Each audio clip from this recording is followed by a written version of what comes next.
Hello and welcome to the CS Ed podcast, a podcast where we talk about teaching computer science with computer science educators. I am your host, Kristen Stevens-Martinez, professor of the practice at Duke University. Joining me today is Dr. Oluwakemi Ola, associate professor of teaching at University of British Columbia, Vancouver, Canada, and Dr. Mia Menez, teaching professor for University of California, San Diego. Thank you so much for coming on the podcast. Hi, y'all. This is Kemi. I hope when you're listening to this, your day is going well. Hi, everyone. It's great to be here. So, since we have more than one awesome guest, we'll need to go one at a time. And Kemi, first I'd like to ask you, how did you get to where you are today? Everyone's paths are different, and I'm sure yours is interesting. I'll try to keep it short. Growing up in Nigeria, I was really good at math, and so I wanted to be an engineer. But my sisters, I have three sisters, they always used to joke with me and say, you're going to end up like a mechanic on the street, just fixing cars and wearing dirty clothes. And I remember every time they did that, I would like cry and go report to my mom. And my dad has four girls, and back in the 90s, it was shameful for a man to not have any sons to take on the family name and, do wonderful things. But my dad really didn't care too much about that. So he sent us all to private schools. And so I just continued excelling at math. And when I moved to the United States, I became a tutor for my calculus class. And that's how I made friends, by being their tutors. And then my parents really wanted me to be a pharmacist. And then I was like, okay, I could do that. And then I shadowed a pharmacist for a day. And then I was just like, no, this is not, I can't do this. And then I started at a community college, Southwest Michigan College in Dowagiac, Michigan. And I thought I was going to become a chemical engineer because my name is Kemi. And so it would be Kemi the Chemi, because they used to call chemical engineers back then chemies, and electricals were like double E's, and mechanicals were MEs. Anyway, so I wanted to be a Chemi, but Dr. Konzinski was my chemistry teacher. And I would do well in class, but then I would get to lab and I could never get the Bunsen burner to turn on. And then I was always breaking things. And the titration lab, like the lab was from 2 to 5, and I would still be there at 6 o'clock. And so I realized it wasn't going to work. And so I just went to the catalog of schools I was going to transfer to and looked for the engineering that had the most math. And it was electrical engineering. So I transferred, started my electrical engineering degree, and then I took a programming course. And it was Easter. I remember being on campus, and it was like 3 a.m. and I was trying to find the missing semicolon. And I'm crying because this thing is so difficult. And I'm like, I will never program again. And then on Tuesday, Dr. Stanley Yoder comes back and I show him my code. And within 2 minutes, he finds it. And I was just like, but that was my whole night and midnight. And then I guess when the dust settled and I wiped away my tears, I realized that being able to find a bug, it just became this problem that I wanted to solve, writing good code. And so I think that's how it started. And I continued doing electrical engineering. And then I switched to computer engineering because it had more programming courses. And then right before graduation, I realized I didn't want to be a hardware engineer. I wanted to actually write software. But it was too late for me to switch to computer science. So I graduated with a computer engineering degree, and then went on to do my master's and PhD in computer science. In some ways, the thing that sticks most with me in that story is like, I shadow a pharmacist and decided never to do that. And it's like, in some ways, that's perfect. Like, I tell students sometimes when they're like, it's like they're worried about making the wrong choice. I'm like, no, like you can then find out, you could scratch it off your list. This is great. It's just as useful information. All right, Mia, how about you? How did you get here? So funny enough, I also went to college thinking I'd be a chemical engineer like Kemi just shared. Growing up, I had lots of different interests. When people asked me what my favorite subject in school was or what I wanted to be when I grew up, I'd basically answer randomly because it changed from moment to moment and day to day. I was curious about everything. I was just really enjoying learning. a little bit of a geek. That's okay. I embraced it. So when it came time to go to college, I basically wanted to go for as broad a program as I could, and I went for engineering at a place that also let me do a degree in philosophy at the same time, so I wouldn't have to choose between STEM and humanities. Um, Nice. and even more exciting for me was that within engineering, we weren't shoehorned into any discipline. The first year was a common first year where we were required to take classes in lots of different disciplines within engineering so we could make informed choices about next steps. Hmm. So I had a class where we licked rocks. This was pre-COVID, to try to identify what they were. It was an awesome geology class. I still remember it. It was amazing. We had another class where we were hand drawing the different perspectives of three-dimensional shapes. We had to learn the 3-to-1 arrowhead ratios for the correct drawing. Now everything is automated, but I dealt with having to do straight lines with pencils. And also I had to take my first programming class, which I had never done in high school, or before that I'd never really sat down to learn any programming before I went off to undergrad. And then we had to choose. We had to choose a subdiscipline of engineering for the rest of our degree. And I was really fascinated by the problem solving and the intellectual rigor of the math and computer science side of things. So that's where I specialized, while still keeping that philosophy going, because I really liked asking those why questions. Why do we define things the way that we do? Why do we care about these theorems and these logical structures? How does it all fit together in terms of how we see the world and see humans? And so it was this continual exploration, trying to keep myself from getting boxed into any one category. And that just has been my motivating, I think, through line to keep an open mind, keep asking questions, keep being curious. And I love that in my current role in computer science and engineering, I get to do that. I keep getting to ask questions. I love how both of you kind of were like wandering all over the place. So this is one reason why I like talking about like how did you get here? Because I'm sure it's not as like straightforward as it looks. All right, so that brings us to the next segment of the podcast, which is our main topic about academic misconduct. So a little bit of background for those who are listening to the podcast. Mia and Kemi were in a academic misconduct panel at SIGCSE Technical Symposium in 2023.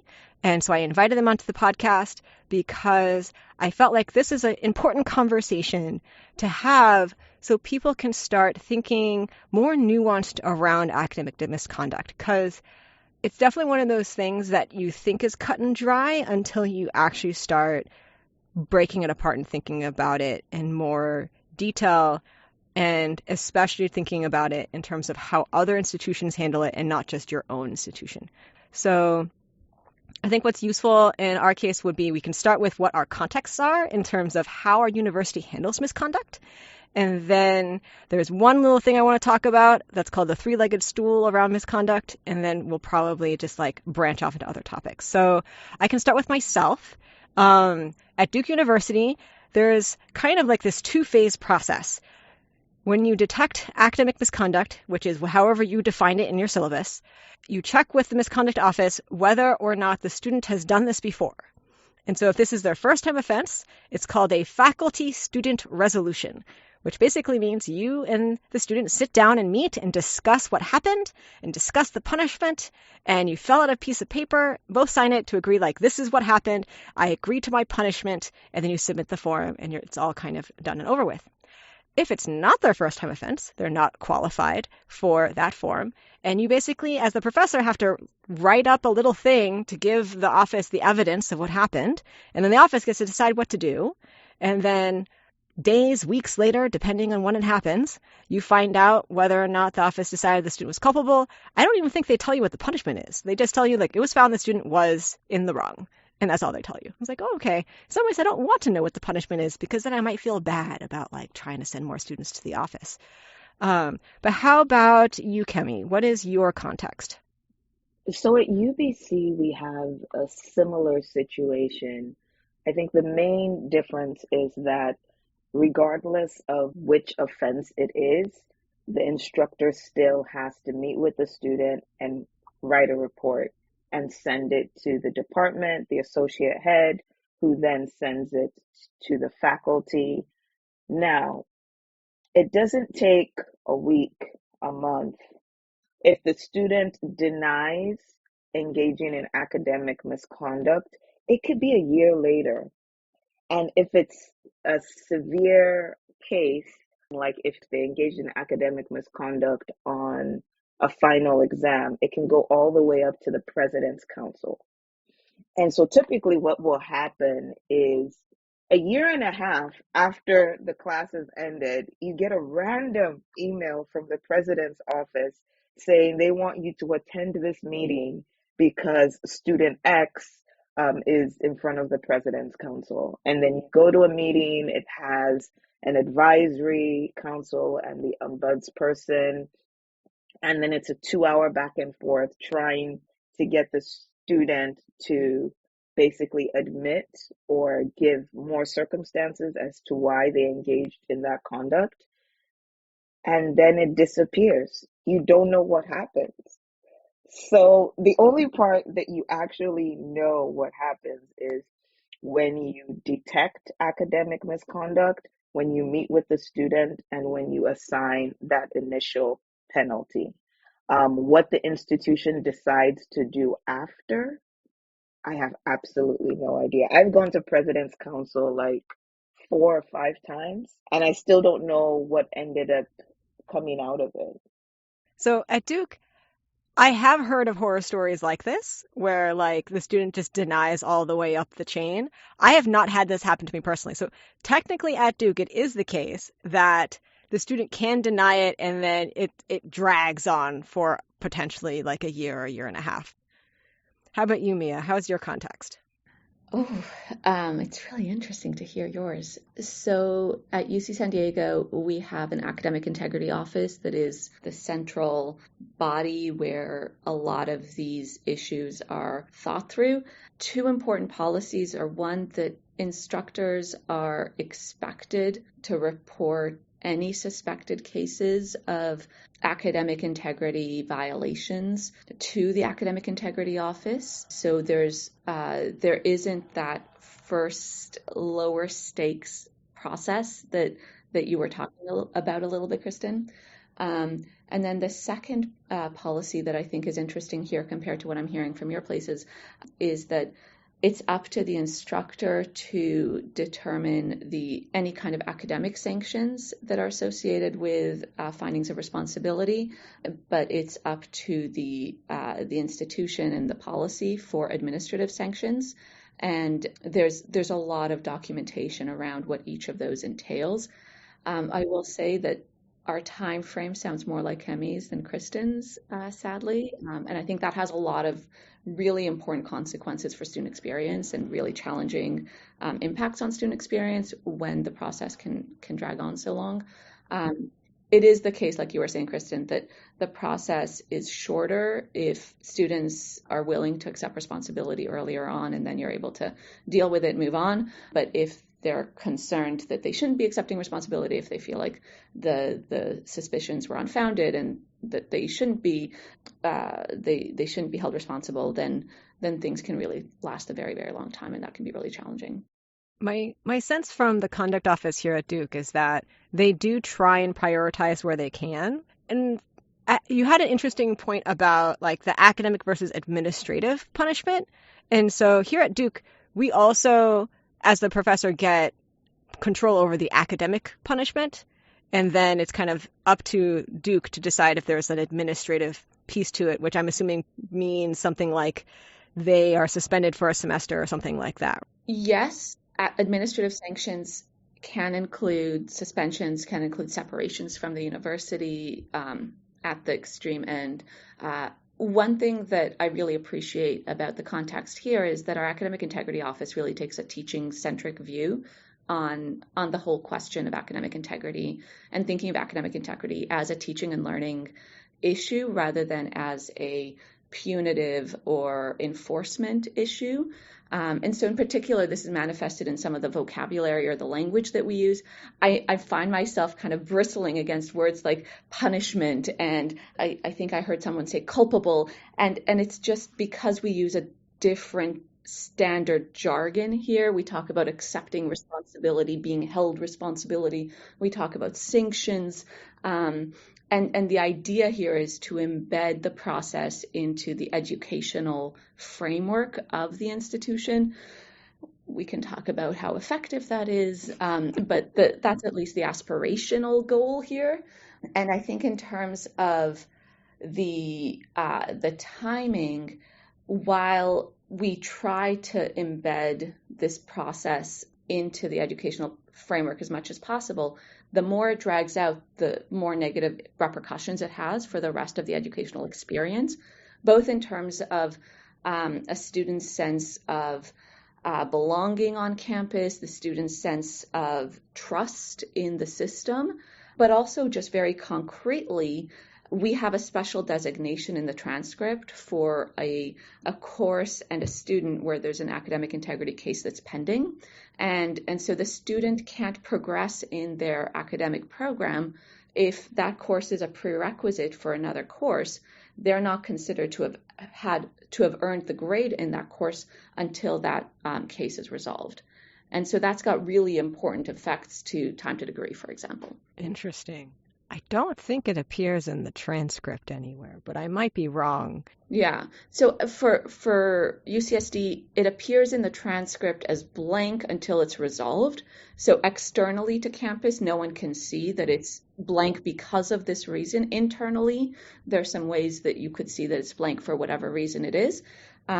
Once a case is resolved, it's not annotated on the transcript whether the student was held responsible to an academic integrity issue in any of their courses or not. And I know that students are very sensitive to that in terms of having indications on their transcript of this process happening or not.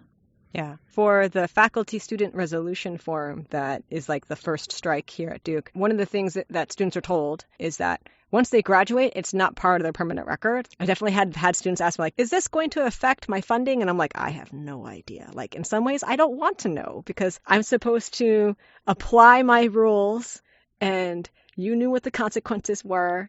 And in some ways, I kind of do care about what the full consequences are for you. But in other ways, I'm supposed to hold you a certain standard and apply the situation as I'm supposed to. But it does make me think about what I define as misconduct versus not, which I feel segues us a little bit nicely into the next thing I wanted to talk about.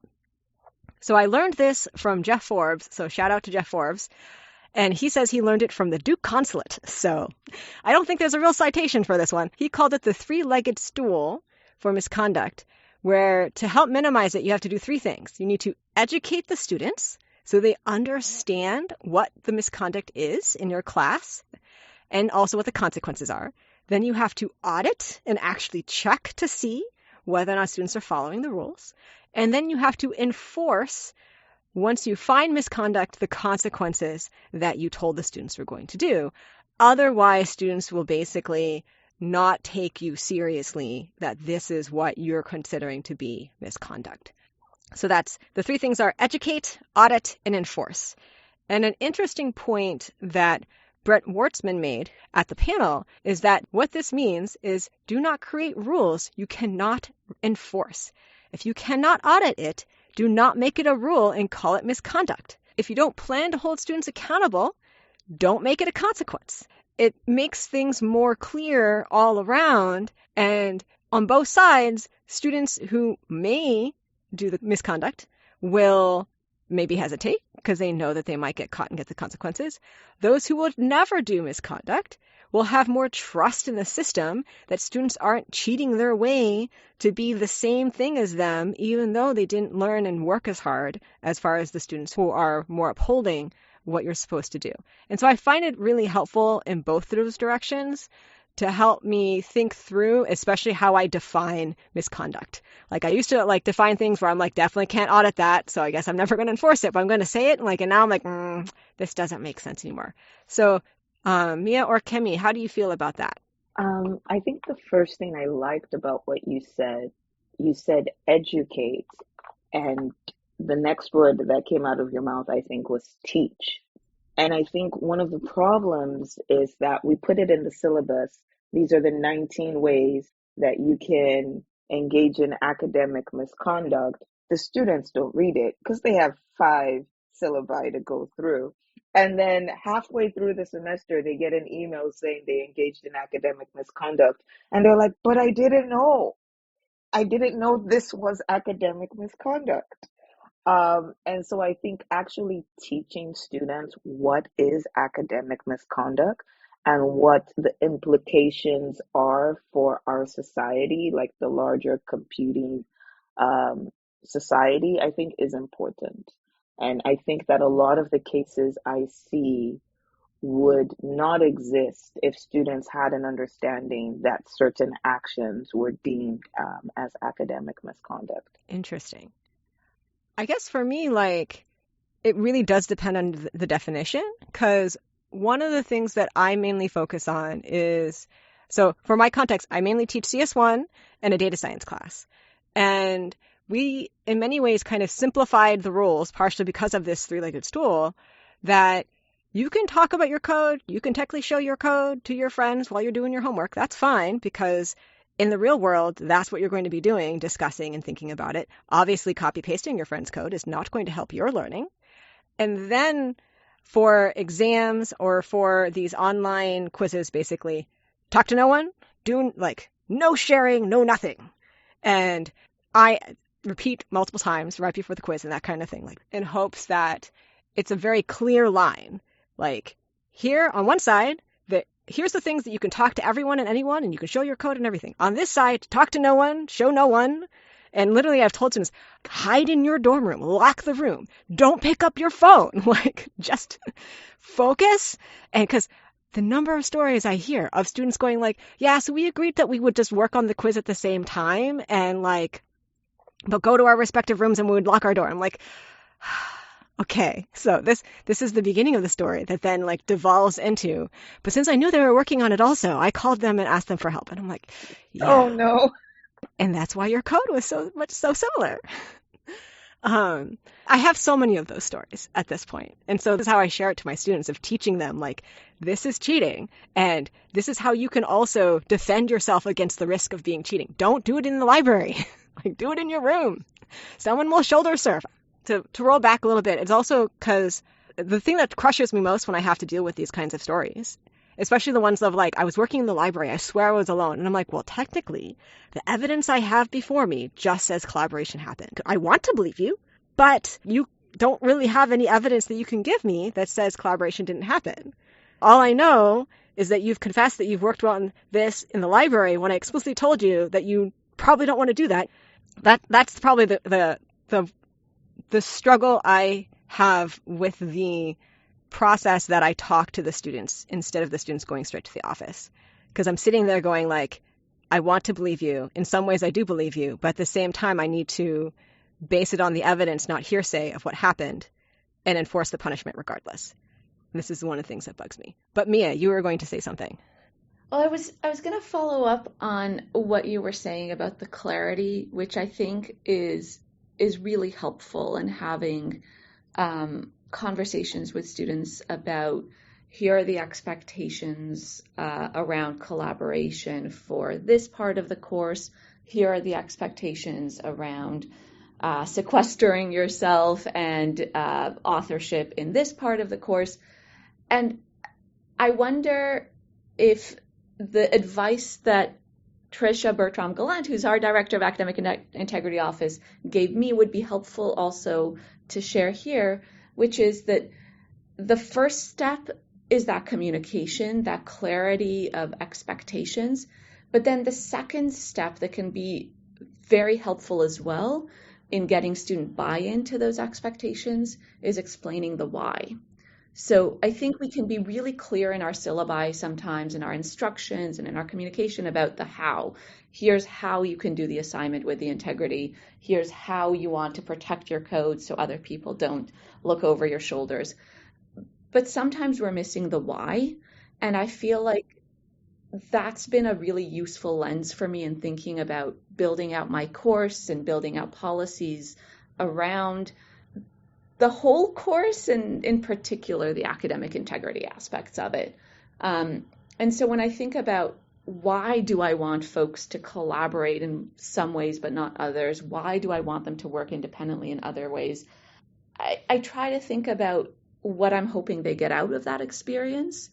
And there's something about formative assessment where we're doing the work to learn, where we're working on assignments that help us figure out how things piece together and really learning by doing. And in those parts of the course, collaboration can be incredibly helpful for learning, and also actually seeing where other people are stuck, so you're not feeling so alone in that search for the semicolon. You know that other people are looking for semicolons too, and it doesn't mean that you're not capable. So I think that talking and having a culture of collaboration can be actually tremendously helpful at certain stages in learning concepts. And then the question is, how do we switch modes to that independent certification of our own abilities and our own internalization of the material that we were working to learn? And that's when the individual work can be really helpful for that accreditation piece of, hey, I worked really hard, I put in the time, and now like I can pat myself on the back, I figured it out, I can do it even without all the scaffolding. And so sometimes when I can talk with the students about, here's the part of the course where we're all putting in the hard work together, we're all supporting each other's learning and figuring it out together, and here's why it's helpful to talk with other people. I really encourage the group work in this part of the course. But now we want to make sure that we've got a place where we hold ourselves to a high standard of independent achievement so that we're working towards something, and then we also know where we need to fill in any gaps. And that can sometimes help shift the culture too. Everything Mia just said, I'm going to listen to this podcast, and her words, like there's some phrases you use that I think are so phenomenal. Independent achievement, showing individual competency. I think those words are really transformational. And so I'm going to come back and listen to this, because I feel like if I just take those words and put it on a slide, I can riff on it for an hour. So thank you. For the students, definitely, they do not fully understand what's going on or why the policy is the way it is. And some of it is definitely also the lack of impulse control, because their brains are still cooking on, like, they're fixated on the goal of getting a good grade without recognizing that the goal is not actually the good grade. The goal is making sure the knowledge is in your head and stays there. And one of the shifts that I've been having, like the past couple semesters, has been talking to the students, especially when I'm having my misconduct meetings, of why things are the way they are, and help me frame things so they're much more likely to confess. Like, I definitely went through a semester where I was very belligerent, of just like, not because I was upset, but because I thought that's how I would force them to confess. And then this past semester, especially after running the panel, it made me more talk about measurements. The point of the exam was for you to measure what you know, and now the measurement is in question because of the evidence I have before me. And this is your chance to tell me your side of the story so I can understand whether or not that measurement is in question. I feel like I got a lot more confessions out of that, because it was also a lot softer approach rather than go like, you cheated, tell me why. Yeah. I think I'll just say that something that's shifted over the years for me is really being very mindful of the psychology and empathy around our students' experiences. I think sometimes conversations around cheating can go towards, what are they thinking? What were they doing? I'm so frustrated with them. A lot of like us versus them adversarial. And I feel like, when we introspect a little bit, some of the bad behaviors we see that we get so frustrated about, I don't know that we're so different, and in terms of like the the folks who set assignments and the folks who take the assignments, everyone works to deadlines. Everyone procrastinates. Everyone knows they should start early, start often, but we don't because everyone's busy and there's lots of other competing demands. And so I find sometimes when I'm going towards that, what were they thinking type mindset, I try to shift to how was the course built? What are the parts of the course that draw students in and enable them to get the learning that we all would like to happen in the course?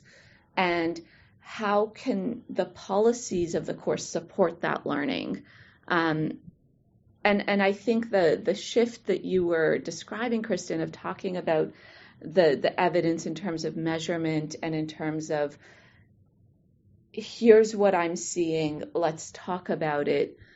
I think it makes a whole lot of sense to me that you were getting better results with those conversations rather than a very confrontational approach, because I think students who are in these situations feel, many of them may feel a huge amount of stress and frustration, sometimes shame, sometimes concern about future implications.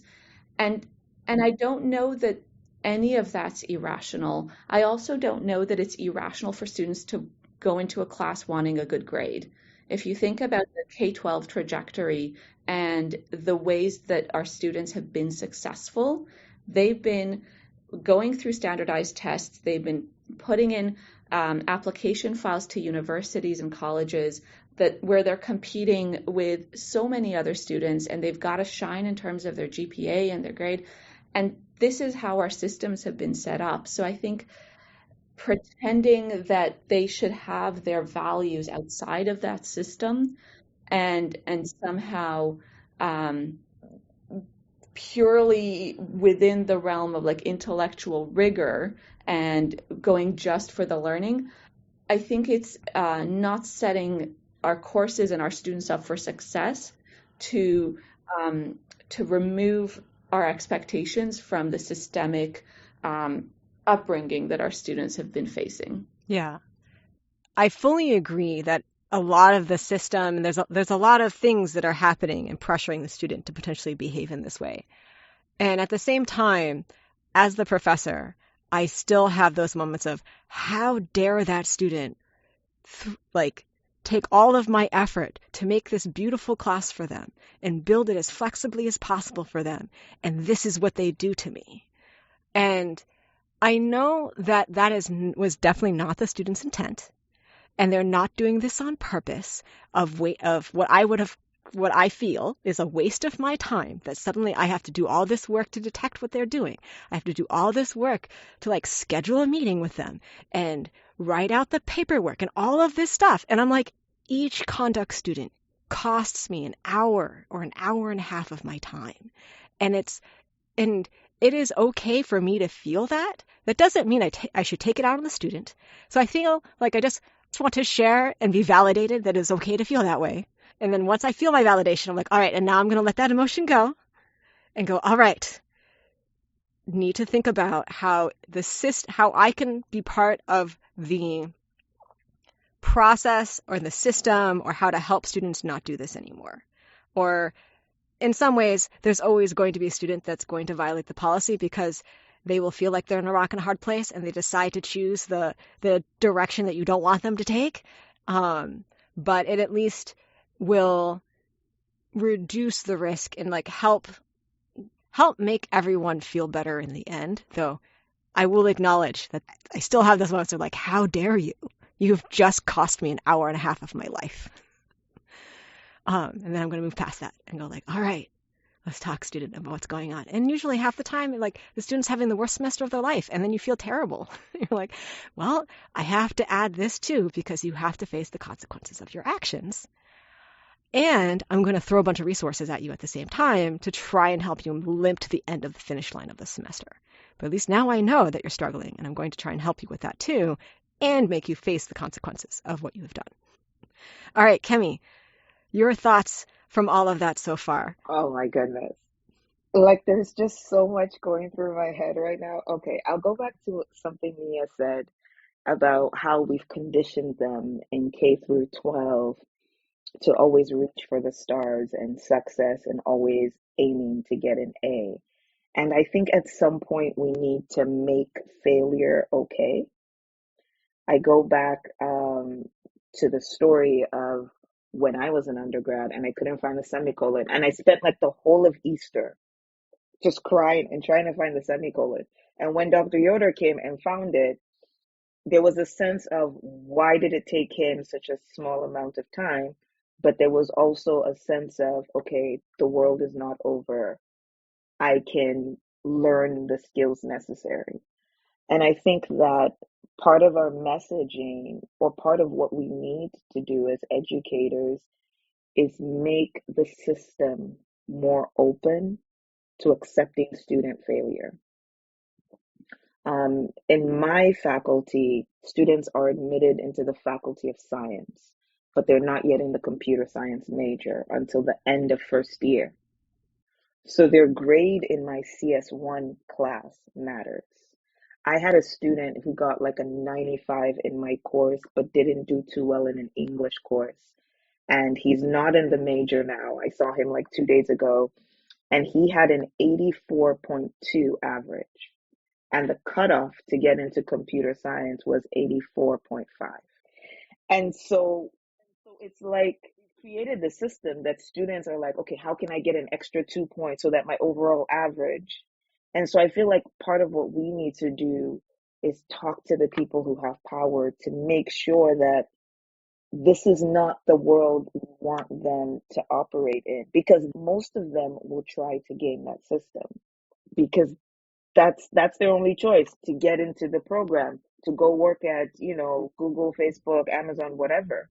And then the second thing I was thinking about was on a course level, if I'm having a lot of cases of academic misconduct, then I think part of that is my failure, in that I have designed a course in which 30 or 40% feel like the only way for them to meet the expectations is to cheat. Now, of course, you're always going to have the 5% that cheat. But once the numbers start getting that there's a huge number of students, then I need to sit down and say, okay, what is wrong with the system of assessment in which most students feel? So, for instance, UBC is largely a commuter school. So over 50,000 people commute to UBC daily, and most of these students, their commute is like 2 hours one way. And so if I do an in-class assessment or an in-class activity that I want them to finish before 10 p.m., but I don't give them enough time to finish it in class, when are they supposed to do it? In their next class, or when they're commuting 2 hours back to White Rock, right? And so I think part of what I'm realizing is, and that's why I like the audit piece, is when I see a lot of these cases, it makes me think systems. What systems are forcing these kinds of behaviors? This past semester, I finally used MOS to detect how bad students were cheating on my take-home exams. And unsurprisingly, I found more cheaters than normal. Normal, air quotes there. And the system piece was what occurred to me, actually. I was like, what is going on in my class that is making students feel like this is the choice that they have? And one of my summer goals is to rethink the exams. And not just because of that, because we're going to say ChatGPT once, and then we're never going to say it again for the rest of this episode. Oh, wait, Mia does want to say it once, too, but we're just going to say it very briefly. But it's also because of ChatGPT that I need to rethink how to do my exams, because let's face it, the security model of take-home exams is now very different, and I need to rethink the security assessment model for that, which is another part of my summer goals. Maybe sometime I'll write a blog post about what I end up doing, but I haven't decided yet, and it's midsummer right now, so we'll see where that goes. But Mia, you had a thought, and then we can go back to Kemi. Yeah, I just want to say ChatGPT once, but I'm going to say it in a positive way. Yes, it's changing the security model, it's changing lots of interesting things. It's also, I think, serving as a really concrete question to the why we don't want people to use it as a tool. So I work with a lot of our students who are off in industry internships in the summer, and they are writing weekly reflections. And a lot of them are talking about how challenging it is to go into companies where they can't use the tools that they've come to rely on. So if in their side projects and their personal projects that help them get to these jobs, they've been using ChatGPT or Copilot to get a running start on their code, they're now coming into companies who have very strict policies where the company code can't have any interaction with these outside tools for lots of really important intellectual property reasons. And so we need to make sure that students feel empowered to go and be developers without all these crutches. And so it's, I think, giving me another rationale, another argument for my list of why do we care about these kinds of resource constraints and policies about where you can get help when you're doing your assignments. Because in the real world, there are going to be similar policies that you have to abide by for very specific business reasons. That's so interesting because I feel like I more often hear the argument of ChatGPT, like industry is going to use ChatGPT, so we have to train our students to use it too. Okay, Kemi, more thoughts. I'm sure you have one. That's a big smile on your face. Well, I was thinking 7 different things, but I'll stick to 2. And the first is cow. I like to call cow community of wine. Like anytime, and this is just to validate what you said, Christine, anytime I get a cheating case or an academic misconduct case that just befuddles my mind, I get on the phone with like 1 or 2 of my colleagues and I'm like, well, Yes. why would they do this? And I would Yeah. just whine for an hour. And I just need to get it out of my system because some of these situations are just so, I'm like, but why would they do that? And a part of me wants to take students back to paper exams, but I know it's not an authentic form of assessment. But I'm like, but why? So that was one thing I thought about. And then the other thing is, I think when it gets down to it, and I wanted to ask Christine this, is that I also teach CS1 and a 3rd-year data science course. And there's a part of me that realizes that by the time students reach 3rd year, and maybe they've gone for a co-op or an internship, they start realizing that having the skills actually matter. So I guess part of my question is, how do I help expose 1st-year students to that mindset so they don't have to first go out in business, fail once, and then realize I actually need to learn them? I just want to point to something you said earlier, Kemi, about these students, if their first year courses are the gatekeeper courses for the program that they think will open the doors that then will help them learn those lessons. Those lessons aren't relevant yet because they need to get there. So I think that it would be wonderful if we had a situation where them knowing that the skills will matter in the end is enough, but they have to get through the gate first. I've never thought of it that way. My response to Kemi's question was, I teach a computing education research class. I love this class because it's purposely very small and I really get to know the students. And at one point they asked me, like, why didn't you teach us good coding and good coding style and all of that in Comp Sci 101? And I'm like, would you have believed me? And they looked at me for a second. They're like, no. And I'm like, that's why I don't super try and teach it. So both sides, there's two very different responses to your question, Kemi. So let's close out with our too long didn't listen. What would you say is the most important thing you want our listeners to get out of our conversation? When I audit cases of academic misconduct, I use that to help inform my course design. I typically view it, at least during the formation period, as a cry of help. And that I have limited the number of good choices for students. And part of my goal is to increase that. I no longer take it personally. Well, I still take it personally, but vent to my people about how academic misconduct is a crime against my being. And I used to write reports by hand, and I developed a template and everything, but now I have allowed automation to make that process less time consuming. And I am aware that the systems govern the behavior. And so I am trying to advocate for better systems so that we can encourage students to have better behaviors. Mia, how about you? I want to echo something that Kemi said at the beginning, which is that part of our job as educators is to make failure okay. And we do that in many ways, both small and large, including the ways that we talk about, make policies around, and adjudicate academic integrity and academic integrity violations.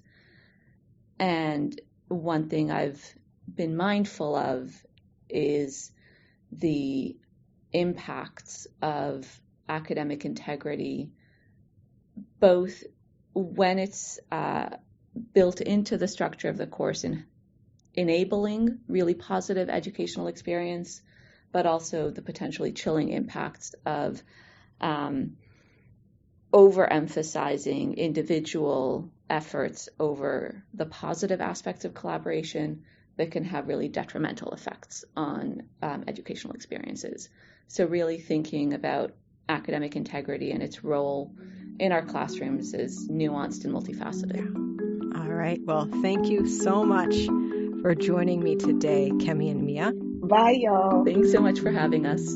And this was the CS Ed podcast hosted by me, Kristen Stevens Martinez. And remember, teaching computer science is more than just knowing computer science. And I hope you found something useful for your teaching today.